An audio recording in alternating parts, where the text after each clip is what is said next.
Welcome back to the show. I'm Evan. Babcock is here. What's up? WNBA star Renee Montgomery is here. Hello there. We were just talking about this next segment at the break.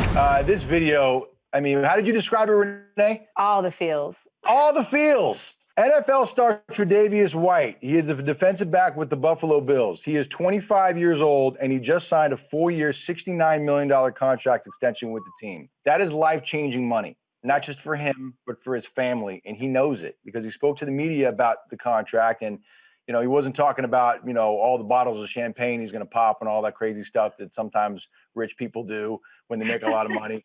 He was emotional because he was talking about the fact that this changes everything for his core family. And when you watch this video, if you don't get a little misty-eyed, you ain't human. Watch this. I can finally say that we did it. And once I told my dad and my mom, it was a whole load that was lifted off my shoulders because I knew that I could retire my parents and they'll never have to worry about anything. I have a lot of people and a lot of family members that I could change their lives, and that's what I plan to do. It's a lot of people in my family that are hurting, so I plan to lighten that burden on them. All right, so that is great stuff, but I caution Tre'Davious with this. Yeah. You got to put a cap on how many people you write checks to. Because that money, it seems like a lot now, but once you start writing the checks, it can go very, very fast. There are a lot of people. What do they say? The road to hell is built on good and paved with good intentions or something like that. And you got to be careful because all of a sudden the floodgates open and all of a sudden more money's going out than. And you can tell he's a very caring guy who seems like he would really want to help everybody.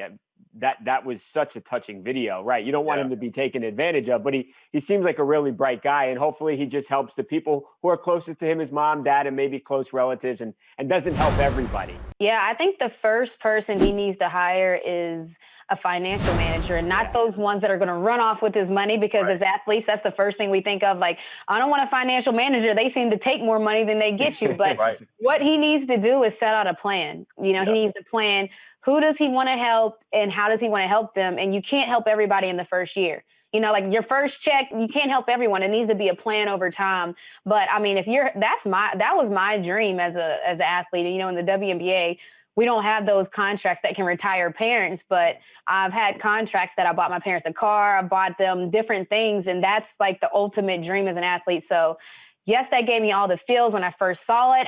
They almost made me shed a thug tear, but I'm just like, man, because that's just when you're working hard in the gym and you think about those things and then it actually happens, like that's a surreal feeling. So I could definitely understand that. Yeah, I remember we were talking to Barbara Corcoran from Shark Tank about what Patrick Mahomes should do after he signed that $500 million contract. And she said the exact same thing. She goes, you have to hire somebody that's comfortable telling people no, because a lot of people are going to come up to you with their hands out, and you have to be able to shut them down or else it's going to go away faster than you think. Obviously, $70 million is a lot of money. I will say this, everybody here is rooting for Tre'Davious, not just for this contract, but for many more contracts. So you have a lot more money to go around. We are rooting for you.